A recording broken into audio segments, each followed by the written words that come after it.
Moving on, here are some of the trending top stories from the courtrooms.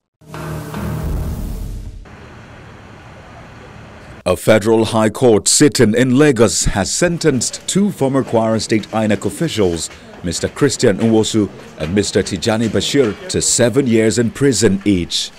The two former INEC officials were found guilty of laundering the sum of 264 million naira, which they accepted as gratification from the former Minister of Petroleum Resources, Mrs. Dezani Alison Madueke.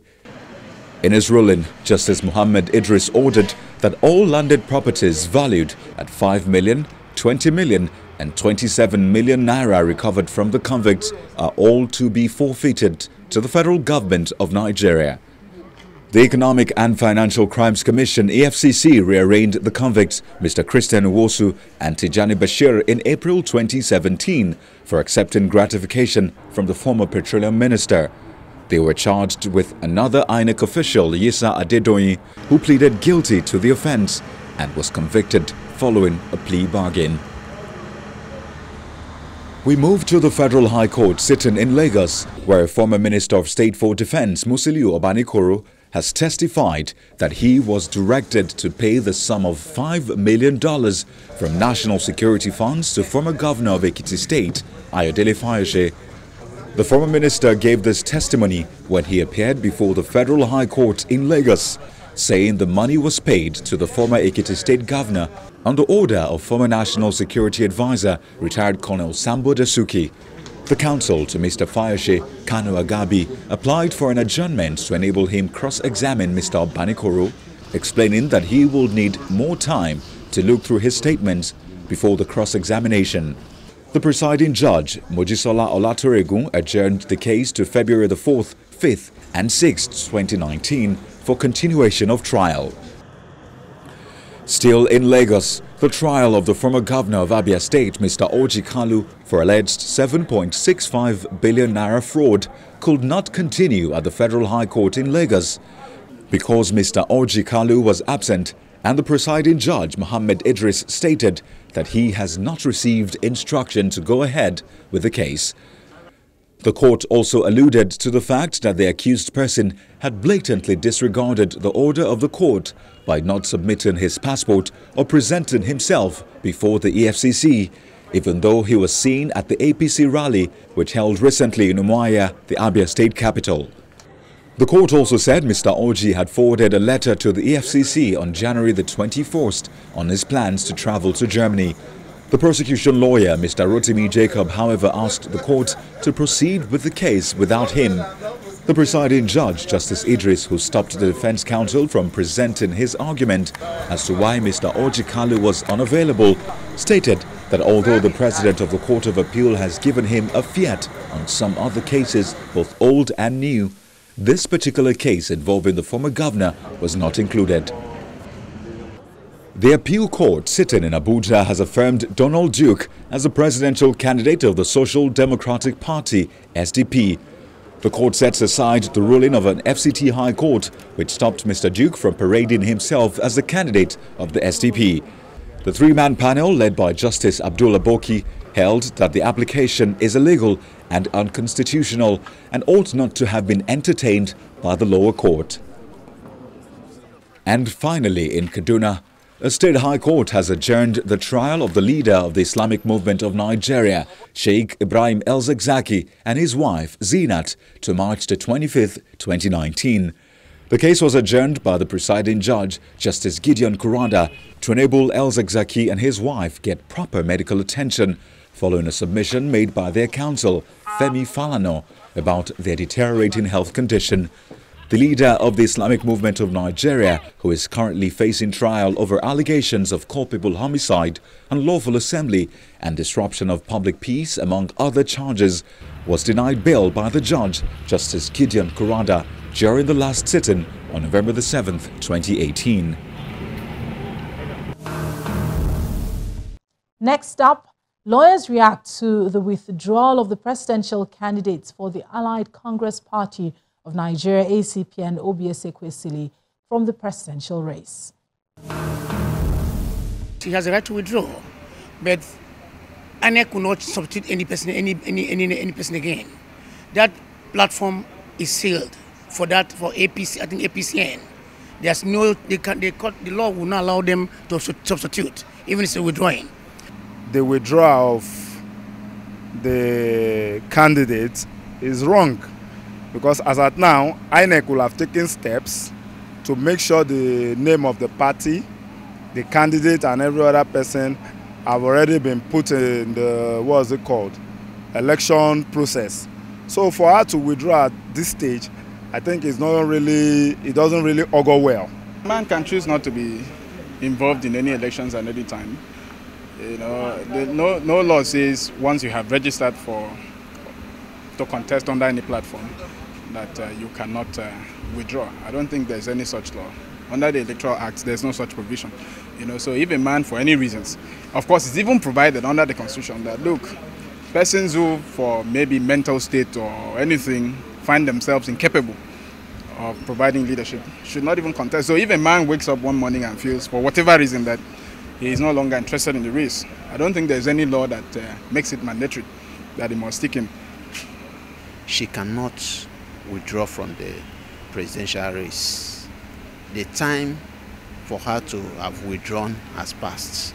The Electoral Act provides that you cannot withdraw 45 days to the election. If she has done this before the 45 days, the party can substitute. We bring you highlights from the 8th Strategic Admiralty Law Seminar for Judges, which held in Lagos. Timeliness in justice dispensation in Nigeria has been of so much concern over the years, and a number of high-profile cases are yet to be disposed from the courtroom. The maritime sector is not left out of this challenge, which has raised the need to strengthen judicial officers vested with the jurisdiction over admiralty matter. The effectiveness of international law at the domestic level lies on two things. One, implementation. Two, enforcement.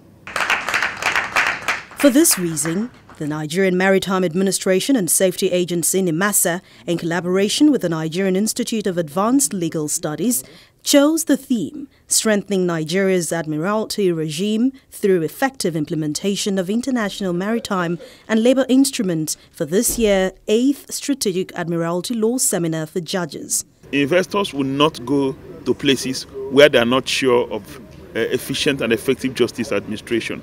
Of course, they won't go to places where they are not sure that justice administration will be independent, will come with integrity, will be impartial.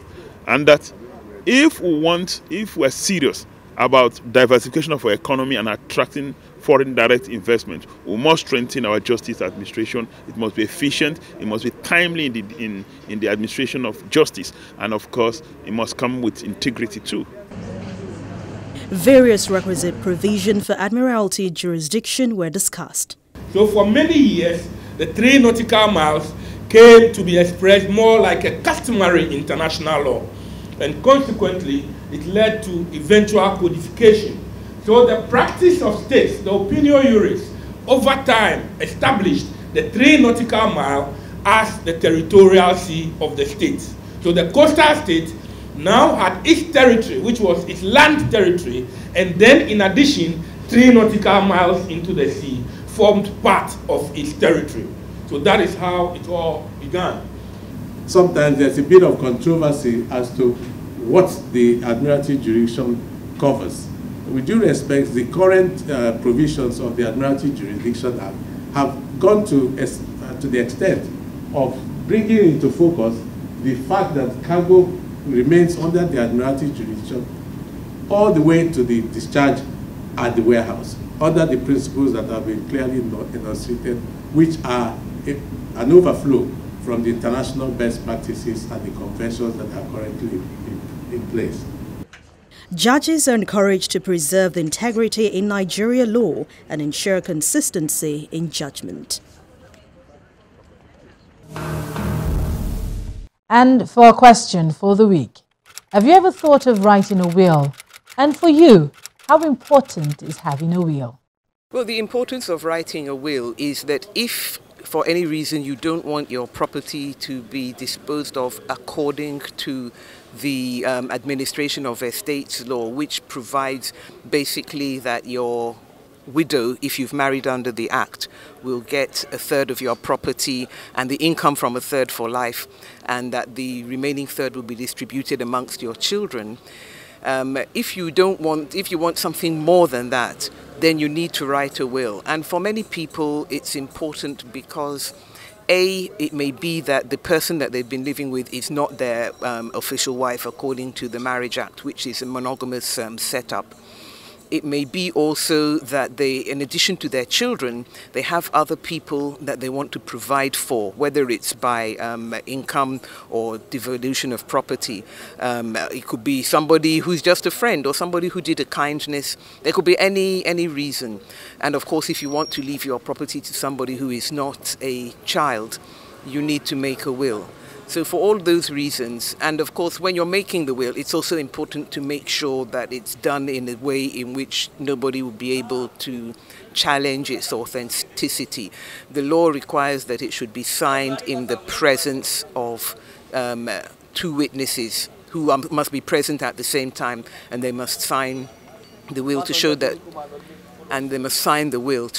they witnessed it. But you find these days that people go to the extent of making video recordings of themselves saying what they want, but they still have to have the produced document, but if there's any challenge to its authenticity or whether it's what the person wanted. And of course, the other thing is that it's not a good idea to wait until you're at death's door before you make the will. Make it while you are healthy and in full possession of all your faculties. Then there'll be less opportunity for people to say, oh, that the person was being taken advantage of by maybe a nurse or a carer or something like that.